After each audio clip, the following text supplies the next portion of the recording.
공천 개입에 이어 유난 단일화 관여 의혹까지 명태균 씨는 대통령 부부와 무슨 관계입니까? 김건희 여사 공천 개입의 핵심 인물로 거론되는 명태균 씨가 지난 대선 당시 윤석열 후보 캠프의 핵심으로 움직였던 정황이 드러났습니다.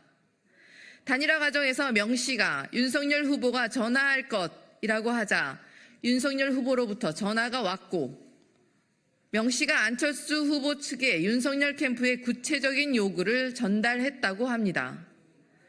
자고 일어나면 김건희 여사의 불법과 위법 의혹이 눈덩이처럼 불어나고 있습니다. 유난 단일화의 공천 개입 의혹까지 명태균 씨는 도대체 어느 선까지 닿는 인물이었습니까? 윤석열 대통령 부부가 캠프 시절부터 도움받았던 명태균 씨를 앞세워 여당의 당무와 공천까지 손을 댄 것입니까? 쉴 틈 없이 쏟아지는 의혹들에도 대통령실은 침묵으로 일관하고 있습니다. 위험을 피하겠다고 머리를 땅에 박는 타조를 보는 것 같습니다. 이제 변명할 말조차 다 떨어졌습니까? 터져 나오는 의혹 하나하나가 다 국정농단 게이트입니다. 곧이어 국정감사가 시작되면 의혹과 정황 증거들은 더욱 터져 나올 것입니다. 눈 가리고 아웅하는 식의 뭉개기로 회피할 생각은 애저녁에 버리십시오. 어제 여론조사에서 65%의 국민께서 김건희 여사에 대한 특검을 요구하셨습니다. 끝도 보이지 않는 불법을 밝혀낼 유일한 길은 특검뿐입니다. 윤석열 대통령은 더 이상 진실을 회피하지 마십시오.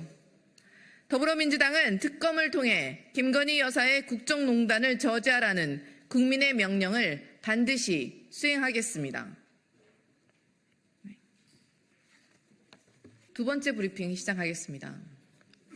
검찰이 끝내 김건희 여사를 법의 성역으로 만든다면 두고두고 검찰의 오점으로 역사에 기록될 것입니다. 언론 보도에 따르면 이창수 서울중앙지검장이 심우정 검찰총장에게 김건희 여사에 대해 청탁금지법 위반 혐의를 적용하기 어렵다고 보고했다고 합니다. 검찰의 판단에 따라 뇌물을 전한 최 목사도 무혐의 처분될 것으로 예상됩니다. 수사심의위원회의 권고를 필요에 따라 채택할 것이었다면 수사심의위원회는 대체 왜 열었습니까? 황제 아련조사 논란에 수사의 공정성을 확보하겠다며 검찰은 수사심의위원회를 소집했습니다. 그런데 거꾸로 수심위가 김건희 여사 면죄부 선물에 걸림돌이 되니 치워버리려는 것입니까?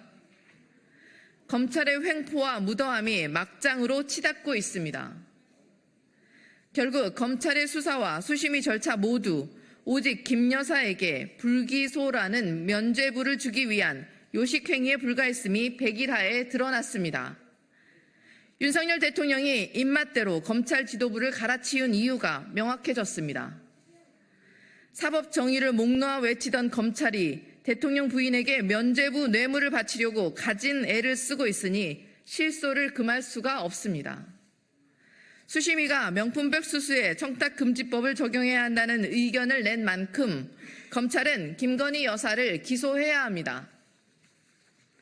법치와 정의를 실현해야 할 검찰이 살아있는 권력을 성역으로 만들고 사법 정의를 훼손시킨다면 국민께서 더 이상 검찰의 존재의 의미를 찾지 못할 것임을 강력히 경고합니다. 네, 이상입니다.